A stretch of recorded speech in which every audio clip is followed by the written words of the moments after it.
네, 첫 순서 글로벌 마켓 브리핑인데요. 사실 이 월요일 날 이 글로벌 마켓 브리핑 코너를 제가 2년 넘게 지켰었어요. 아, 2년 넘겠습니까? 부사님도 글로벌 라이브 하신 지 2년 모른 척 하는 넘었으니까. 거죠. 그렇습니다. 예. 그런데 제가 이 자리를 이쪽으로 옮기면서 한 몇 주간은 이제 돌아가면서 하셨는데 드디어 제가 2년 넘게 한 월요일에 글로벌 마켓 브리핑을 물려줄 적임자가 나타났습니다. 고정입니까? 고정으로 하시기로 고정입니다. 한 예. 우리 또 미래에셋증권 압구정 WM의 정웅선임 매니저 모시겠습니다. 안녕하세요. 안녕하십니까. 네. 그러니까 예. 월요일 잘 부탁드려요. 아, 예, 제가 예. 정말 소중하게 생각하는 예, 월요일 알겠습니다. 코너입니다. 예. 그럼 월요일만 나오는 겁니까? 네, 전 월요일만 나오고 그리고 한 달에 한 번 정도 목요일에도 좀 뵐 것 같습니다. 그래서 일단 목요일 항상 월요일은 고정이니까 네. 그렇게 생각해 주시면 될 것 혹시 같습니다. 다음 주 대체휴일이라서 월요일로 하신 거 아닙니까? 우겨서? 요새 월요일 대체율이 많아요. 네, 그렇습니다. 꿀팁이었습니다. 제가 월요일을 선호했던. 네, 꿀팁이었습니다. 예. 네. 자, 예, 시장에서 잠깐 흐름을 짚어볼 건데 중국 얘기를 저희가 못 들어보니까 네. 중국 얘기를 좀 들으시면 좋을 것 같습니다. 네, 짧게 좀 말씀 좀 네. 드리겠습니다. 오늘 항생지수 1% 넘게 하락을 했고요. 아유. 물론 이제 유럽이 선물이 3% 정도 미리 그죠. 하락을 했기 때문에 전반적인 분위기 좋지는 않았어요.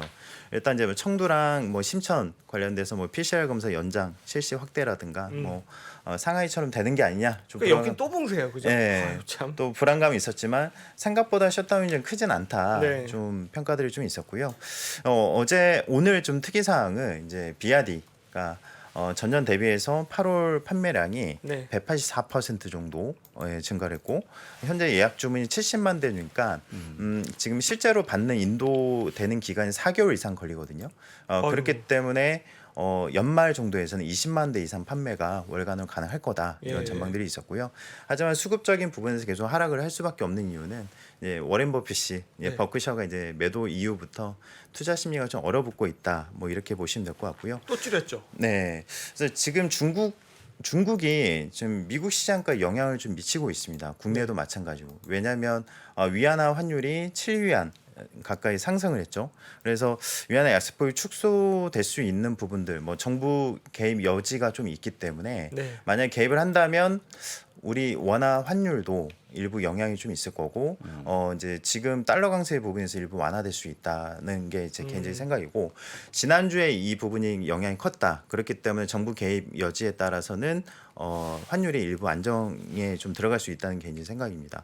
뭐 지표 발표도 PMI도 55 정도 나왔습니다. 예상이 54였기 때문에 잘 나왔네요. 네, 잘 나왔죠. 예, PMI도 나쁘지 않았고 일단 뭐 JP 모건이나 글로벌 IB들 평가는 이제 중국 시장 내에서 이제 중국이 경기 침체를 좀 생각할 수밖에 없는 거잖아요. 5.5% 성장률 예상하다 3%대기 때문에 그렇죠. 일단 원자재 시장에서는 사실 중국이 굉장히 중요한 역할을 하고 있어요. 그러니까 구리분만 보더라도 55% 수입을 하고 있고 오. 원유는 15%를 수입을 하고 있거든요. 결국에 만약에 중국이 경기 침체가 있다. 그러면 원자재 수입이나 생산량이 감소를 하면서 수요가 감소해서 원자재 시장에 대해서 하락 요인이 좀 될 수가 있는 거고 네. 반대로 이게 호재로 작용해서 CPI를 낮추는 효과가 있을 거거든요. 네. 그러니까 이게 그 지금 최근에 글로벌 시장 보면 그 하나만으로 끝나는 게 없어요. 다들 연결돼 있기 때문에 그렇죠. 예, 오히려 중국 수출만 보더라도 수출이 사상 최대입니다.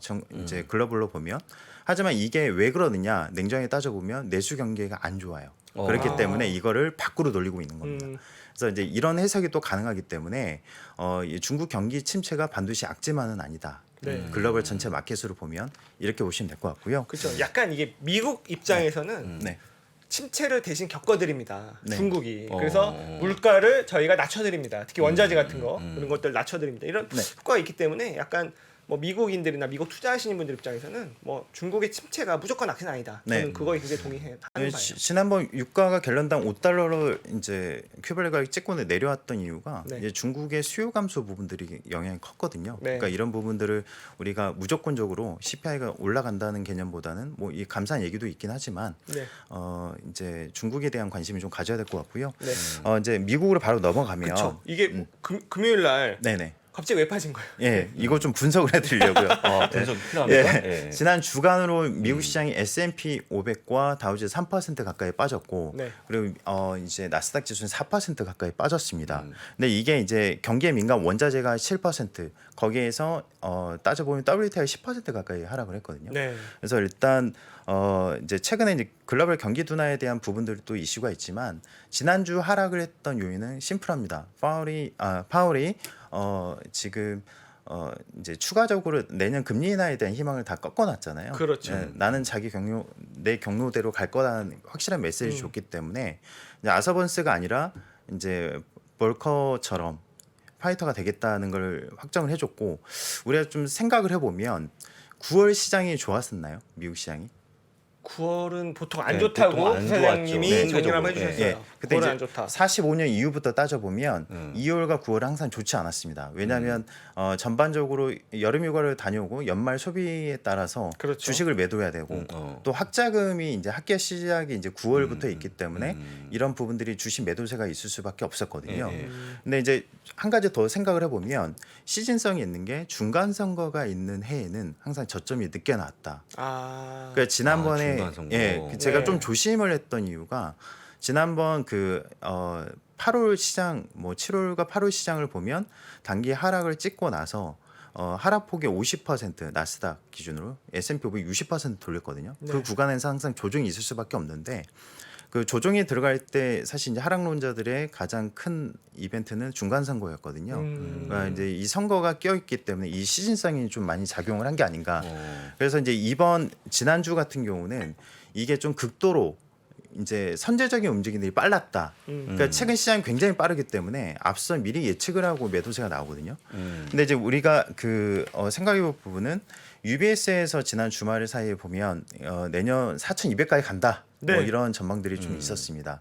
근데 현재 지수대가 4,000 이하지 않습니까? 네. 그럼 5% 상승이면 거의 아우 뭐 이거 먹으려고 아무 의미는 없는 지수대고 채권이 3, 4%인데. 제일 중요한 거는 이제 월간 A에서의 그런 반응도인데 네. 이제 내년 금리 전망을 거의 4%를 보고 있습니다. 네. 그렇다면 지금 2.5%에서 150bp를 올려야 된다는 건데 네. 지금 아주 극단적으로 보면 50bp를 3번 연말까지 올릴 수도 있습니다. 만약에 8일 날 네. 지금 파월 발언이 있죠. 파월 발언에 따라서 이걸 좀 확인이 가능할 거고요. 이런 부분들 때문에 원자재 가격과 일부 좀 불안감이 있는 건 사실이고요. 특히나 수급적인 부분으로 보면 ARKK가 지난달에 1조가 넘게 유출이 됐습니다. 또 의미 있게 봐야 되는 거는 네. 그 전해 이제 9월에 네. 1조 정도 유출이 되고 나서 수익률이 좋지 않더라도 네. 유출은 없었거든요. 아. 근데 이제 이게 의미하는 바는 단기적으로 지수 상단을 찍고 상승이 나오고 나서 차익 실현이나 혹은 일부 매도세가 좀 강화됐다는 거고 네. 시장이 이 수급적인 이슈 때문에 성장주들이 최근에 단기 상승을 크게 찍고 나서 더 빨리 빠지는 이유가 아닌가. 저는 이제 연간지에서 생각을 하고 있거든요. 네. 이 부분도 좀 참고를 하셨으면 좋겠습니다. 야. 그럼 이제 고용지표 얘긴데 네. 고용지표가 그 신규 일자리는 잘 나왔고 실업률은 못 나왔고 이거 참 모호한 건데 네. 네. 직접 어떻게 잘 나온 겁니까? 못 네. 나온 겁니까? 저는 가장 좋은 케이스로 나온 게 아닌가 생각을 하고 있습니다. 지금 31만 5천 개 정도 네. 그렇죠. 신규자 예. 나왔죠. 예. 예상은 30만 개에서 좋게 나왔는데 네. 중요한 건 이제 52만 개 수준에서 이제 전달에 대비해서 크게 이제 줄은 꺾였죠. 거죠. 예. 네. 근데 중요한 건 3.7%가 나왔다는 의미가 어떤 의미냐? 그러면 분모가 늘었다는 거죠. 네. 그러니까 이제 앞서 말씀하신 노동 인구 수가 늘었다는 거고 전월 대비 0.5% 상승, 이게 이제 48년 이후에 최고거든요. 네. 결국에는 우리가 공식적으로 보면 분모가 늘어서 실업률이 일부 올라갔다는 거에서는 의미가 있는데 네. 연준에서 가장 중요해 본 거는 지금 임금 상승률이잖아요. 그렇죠. 평균 임금은 0.3%에 그쳤거든요. 네. 그래서 6개월 만에 최저 수준입니다. 그래서 일단 임금 추세 압박이 좀 둔화되고 있다는 거는 의미가 있는 게 네. 연준에서 가장 중요하게 보는 거는 CPI와 고용이죠. 그렇죠. 근데 CPI는 당연히 유가가 내려왔기 때문에 내려갈 수밖에 없는 거죠. 그렇죠. 헤드라인 CPI는 마찬가지로. 근데 지금 코어는 결국에는 이 임금 상승률이 주요하거든요. 코어가 꺾이려면 임금 상승이 억제가 돼야 되는 부분이고, 그렇기 때문에 우리가 이번 CPI를 볼 때 지난달에 약간 그 8.5%가 나오긴 했지만 코어 CPI에 대한 아직 불안감이 있거든요. 그렇죠. 근데 이게 꺾일 수 있다는 자신감을 좀 가질 수 있는 게 아니었나. 그래서 어제 2년물이 그래서 먼저 움직였던 게 3.51에서 3.39로 내렸거든요. 네. 근데 2년물이 내려갔던 건 의미가 있게 봐야 되는 거죠. 그쵸. 그러니까 파월 말대로 제일 중요한 거는 한두 달 사이에 경제 지표가 잘 나온다고 해서 뒤집진 않을 겁니다. 네. 저 개인적으로는. 그런 이제 일정을 바꾸기 힘들고 메스터 총재 같은 경우도 4% 이상이 올려서 8개월 이상 가야 된다. 뭐 이런 전반적인 그 뭐 카시카리 총재나 일부 발언들은 다 동일하게 지금 움직이고 있거든요. 그러면 이제 8일 날 파월이 어떤 강경 발언을 하느냐. 결국에는 수요를 지금 억제시켜 놨는데 내년 금리 인하를 반영해서 미래 시장이 움직이기 때문에 이걸 계속 억제시키려고 하는 거잖아요. 그렇죠. 이번 달까지는 그렇게 움직일 가능성이 높고요. 네. 저는 개인적으로 어떻게 보고 있냐면 과거에 그린스펀 시대에서도 그 공청회를 통해서 미리 금리 인상에 대한 부분을 언제를 했었죠. 근데 결국에는 그 당시도 나스닥이 미리 많이 빠졌었죠. 하지만 이제 3, 4년 뒤에 평가는 극명하게 갈렸습니다. 리세션을 막았기 때문에 네. 선제적인 금리 인상으로. 그래서 가이드라인이 더 확실하게 이번에 파월이 한다면 오히려 주식시장의 반등이 지금은 약간의 변동성 때문에 고통스럽지만 더 진반등이 빠를 수 있다는 게 제 개인적인 생각을 가지고 있기 때문에 이런 관점에서도 한번 보시는 게 좀 좋지 않을까 생각을 하고 있습니다. 약간 이제 뭔가 그 좀 고통스러운 재활이나 고질병을 네. 고치기 위해서 네. 좀 세게 치료가 들어가는 예. 그런 거로 좀 비유를 할 수 있겠네요. 예, 맞습니다. 근데 이제 우리가 이제 고용 지표를 볼 때 한 가지 또 살펴보셔야 되는 부분이 있습니다. 네. 뭐냐면 제가 이번 인플레이션 감축법과 반도체 지원법에 대해서 특히나 좀 애착이 있었기 때문에 관련 수혜 업종에 대해서 이제 트레이딩을 좀 많이 했었죠. 그래서 이제 성과가 있었는데 중요한 건 이제 탈세계화라는 코드를 전문가들이 다 나와서 얘기는 하지만 네. 이게 어디에 접목을 해야 될지 뭐 2차 전지, 풍력, 태양광 네. 다 뻔한 내용이잖아요. 그렇죠. 근데 저는 그 이면적인 부분에서 로봇 관련된 섹터가 내후년은 어허. 굉장히 커질 거라고 생각하고 있습니다. 네. 이미 이제 트럼프 시대 때 이민법 제한 때문에 지금의 임금 상승이 있는 거잖아요. 그렇죠. 예. 이민자가 못 들어오니까. 못 들어오니까 네. 노동 가능 인구가 네. 줄었었기 때문에 근데 이제 로봇 산업은 이제 이번에 중요한 변화를 겪으면서 굉장히 좋아질 거라는 게 개인적인 생각입니다. 왜냐하면 70년대 사례를 보면 중동 전쟁 때문에 유가가 이제 크게 이제 폭등을 했었죠. 네. 근데 결국에는 이때도 마찬가지로 에너지 위기나 공급망 문제가 있었던 게 똑같습니다. 네. 그렇기 때문에 이거에 대응하고자 지금 어디 보면 원유 기업들이 미국의 원유 기업들이 업스트림의 캐패시티를 굉장히 많이 했었거든요. 네. 그로 인해서 파생되는 여러 산업군이 굉장히 좋았었죠.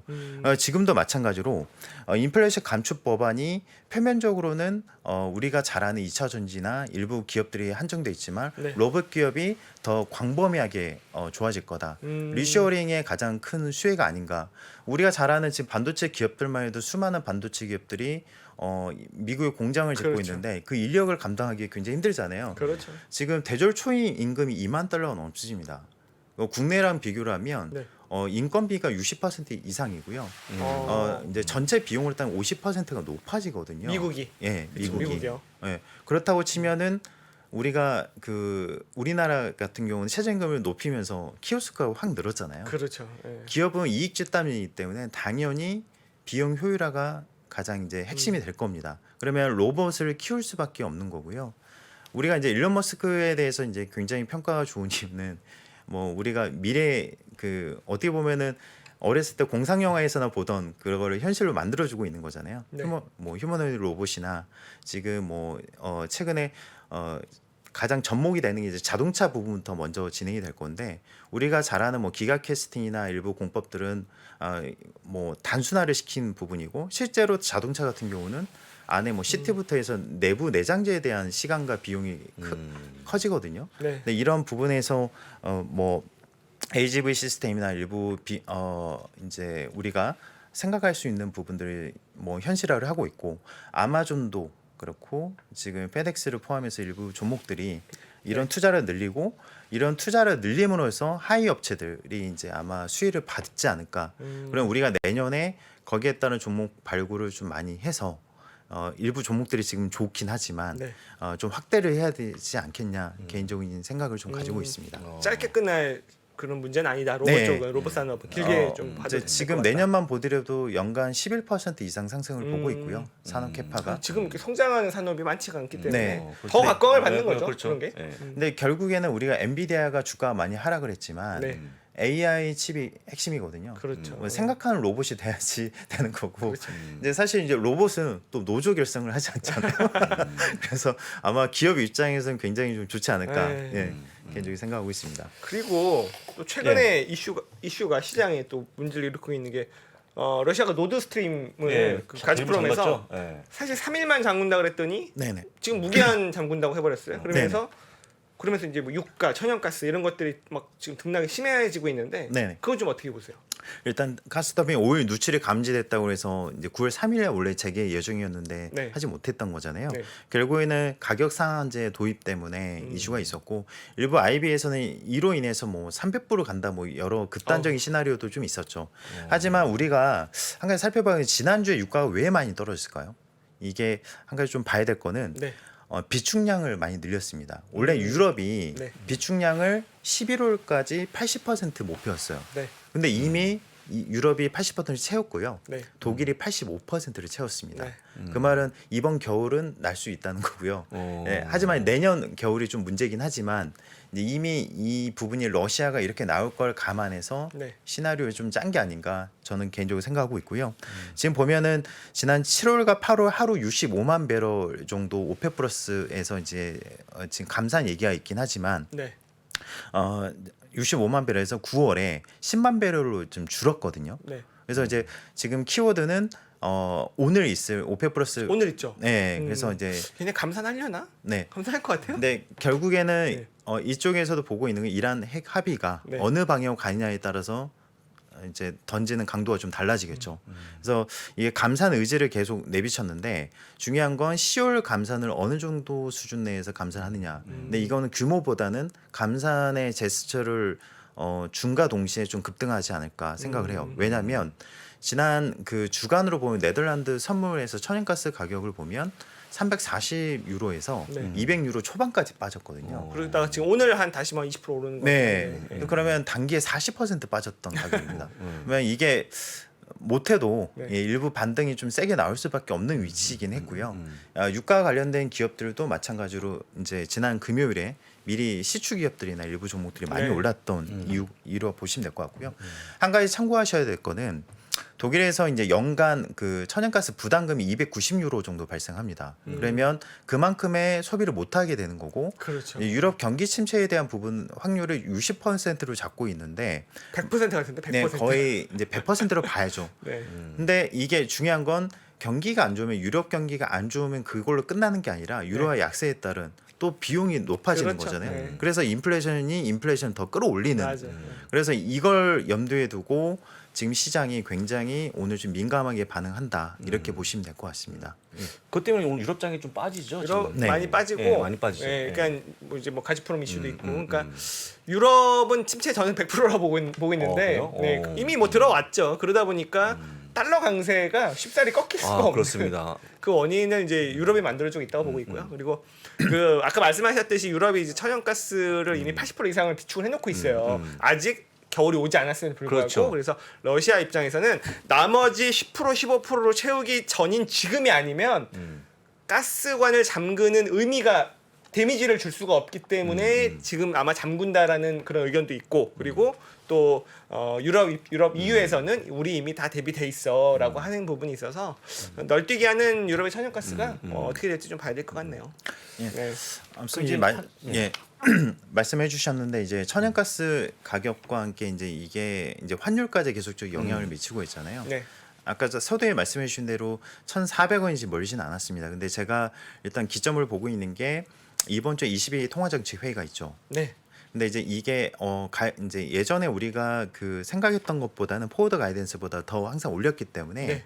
제가 지난번 출연 때는 말씀드렸던 게 50bp 정도 생각을 했었지만 네. 75bp로 유럽도 자이언트 스텝 합니까? 예, 자이언트 스텝이 가능할 것 같습니다. 그러면은 약간 유로와 약세를 막아줄 수 있을까요? 예, 그렇죠. 그러니까 아하. 단기적으로는 지금 어떻게 보면 달러가 급하게 올라왔기 때문에 네. 이게 잠시 쉬어가는 하나의 또 모멘텀을 좀 작용할 수 있는 거고요. 네.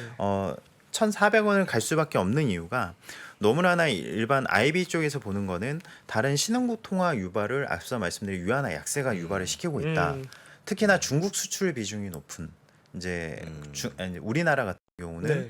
특히나 더 취약하게 보고 있고 이제 우리나라가 이제 중국의 수출 점유율이 29%에 해당이 되거든요. 네. 그렇기 때문에 중국 외환보유액과 무역 수지가 이번 주에 또 발표가 있습니다. 네. 그에 따라서 위안화의 강세, 약세에 따라서 추가적으로 1,400원은 빨리 가느냐, 혹은 단기에 이제 유럽 긴축이나 이런 부분들을 시장에서 어떻게 받아들이냐에 따라서는 단기적인 차익 실현 혹은 이제 달러 강세가 조금 슬로해질 것 같고요. 네. 다만 저도 이제 같은 생각인 게 하단선을 이전에 우리가 뭐 1,200원대, 1,100원대 그런 낮은 가격보다는 조금 더 시간이 필요하다고 보고 있는 이유가 근본적인 워낙 약세가 유럽의 PPI 상승, 그러니까 유럽 경기 침체와 네. 중국 부동산 문제로 저는 보고 있거든요. 맞아요. 중국 근데 이게 단기적으로 해결될 이슈는 아닙니다. 그렇죠. 그러니까 연말 정도 가도 네. 이게 이제 어떻게 보면 해결의 그 시발점이 되는 정도 수준일 거고 네. 이제 뭐 환율 같은 경우는 지난번 그 플라자 합의와 같은 G7 공조가 바로 일어날 수 있는 상황은 아닙니다. 왜냐하면 과거와 다르게 유럽 재정위기 때는 미국과 유럽이 똑같이 경기가 안 좋았어요. 네. 근데 지금은 미국은 경기가 좋고 맞아요. 유럽은 안 좋은 상황이기 때문에 이 공조 자체가 지금 불가능한 상황이거든요. 그렇죠. 그렇다고 하면은 자체적으로 올라야 되는데 우리나라 같은 경우는 이번에 무역자 95억 달러 정도 나왔죠. 네, 이미 1월 1일에서 10일까지 77억 달러 적자였습니다. 그리고 인플레이션 감축법 우려되는 부분들이 있었죠. 현대차랑 뭐 삼성전자를 포함해서 노이즈가 있었기 때문에 이게 지금 원화 자체에 대한 부분들이 좀 과도하게 반영이 된 게 아닌가. 원 유로와 원엔 환율 같은 경우는 아직 견조하기 때문에 네. 그렇다면 이번 주에 단기적인 고점 형성을 하고 다시 약세권에 들어갔을 때 많은 투자자들이 또 달러 매수에 대한 관점에서 좀 관심을 가지지 않을까 저는 그렇게 생각을 하고 있습니다. 아이고. 이게 준비한 게 너무 많으셔가지고 제가 반밖에 못했는데 다른 종목 중에서 하나만. 가장 좋아하는 네. 종목을 이 중에 하나만 네. 할까요? 일단은 엔비디아 좀 말씀을 좀 드리고 싶어요. 좋아요. 많은 분들이 좀 궁금해할 것 같아서 네, 네. 제가 결론부터 빨리 말씀을 네, 드릴게요. 엔비디아의 하단선을 설정하는데 가장 결정적인 건 GTC 2022 네. 19일에서 21일 사이에 있는 9월 19일. 네, AI 포럼이 있습니다.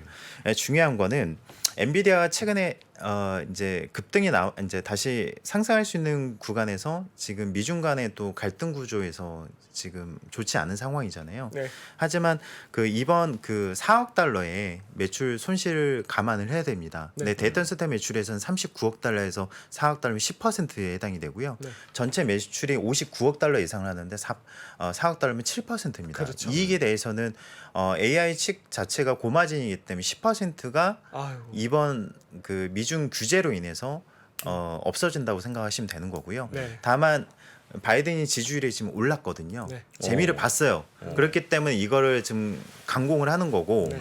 이 2달 사이에서는 규제가 있더라도 저는 연말 정도 되면 풀린다고 생각을 하거든요. 그래서 이게 이제 핵심이고 최근에 하락폭이 그래도 반등이 못 나온 이유는 뭐 시게이트 같은 뭐 일부 뭐 데이터 센터 매출량이 꺾일 거라는 우려감들이 일부 있었습니다.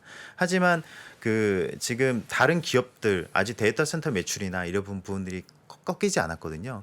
뭐 시게이트는 뭐 지금 고객사들이 일부 수요가 꺾이는 걸 확인했고 가장 최신 데이터였기 때문에 더 시장에 파급 효과가 좀 있었는데 개인적으로는 GTC AI 포럼 같은 경우는 최근에 애플이 반등 하단을 찍어줬던 구간이 뭐였냐면 M2 반도체 WWDC 개발자 회의에서 신제품 출시를 하고 나서 하단을 막아줬어요. 그리고 나서 슬로우하게 반등이 이제 크게 나왔었죠. 저는 이제 그래서 이번 그 신제품 출시에 대한 부분들이 바로 매출에 반영 오래 되지 않는 겁니다. 사실 거기에 따른 기대는 이미 접었고요. 그렇죠. 이제 GPU나 게이밍 부분에 대한 매출 부분을 올해 떨고 가야 되는 거고요. 내년에 대한 부분은 데이터 센터가 가장 핵심인데 일단 이 부분은 연말 정도 돼서 일부 해결의 기미가 좀 있을 가능성이 높고 그리고 정치적인 이벤트는 중간 선거 이후로 보자. 그러면 제일 주목해야 되는 거는 큰 상승을 기대하기보다는 이번 신제품 출시가 시장 반응에 따라서는 하단을 설정해 주는 하나의 좀 가이드로 좀 작용할 가능성이 높기 때문에 여기 한번 좀 주목해 보자 이렇게 좀 말씀드리고 싶습니다. 그때쯤 바닥 형성되면 네. 좀 매수 관점을 네. 봐도 아무래도 슬로우하게 다들 이제 좀 모아가는 과정이 좀 생기겠죠. 저도 이제 지난번 애플 같은 경우는 그런 관점에서 진행을 해서 성과가 좋았기 때문에 이번도 이제 그런 눈높이에서 보면 이제 기회 요인으로 많이 보일 거라고 저는 생각을 하고 있습니다. 째려보고 예. 계시겠네요. 네, 째려보고 있습니다. 예. 같이 보도록 하시죠. 그렇습니다. 저 때문에 다들 엔비디아를 준비해 오시는 것 같은. 다들. 네, 그렇습니다. 네, 시간이 많이 지났네요. 네. 그러면은 우리 또 월요일에 남자 네. 네. 다음 주 월요일은 못 보네. 네, 그죠? 네, 그렇습니다. 네. 지나서 네. 또 뵙도록 하죠. 우리 또 미래세증권 압구정 W의 정웅선임 매니저였습니다. 감사합니다. 감사합니다. 현재 하락장을 정확하게 이해하고 많은 배움을 얻는 기회로 삼아보시면 어떨까요? 빠르게 경제 수준을 끌어올려주는 국내 최고의 경제 강의. 앞으로도 투자가 계속해서 이어져야 된다고 한다면 상승장도 겪어봐야 되겠지만 하락장도 있지 않을까요? 하락장이 좀 우리가 겪고 있는 거죠. 굉장히 고통스럽죠. 하락장에서는 어떤 일들이 일어나는지 그리고 언젠간 바닥을 긁겠죠. 그때의 느낌이 어떤지는 생생하게 기억을 해두시는 게 되게 중요합니다. 그거 되게 중요합니다. 바닥을 긁을 때의 느낌. 바닥을 긁을 때는요. 세상이 끝난 것처럼 보여요. 오늘이 바닥입니다. 이런 사람은 없어요. 고점도요. 우리가 모르는 데 와요. 작년 11월에 나스닥이 고점이었거든요. 오늘이 고점입니다. 느낌 없어요. 왜? 모든 게 멀쩡하거든요. 3프로TV 경제대학 오건영의 경제를 보는 눈 신규 출시 기념 8월 31일까지 얼리버드 특가로 만나보시죠. 지금 바로 영상 아래 댓글을 확인하십시오.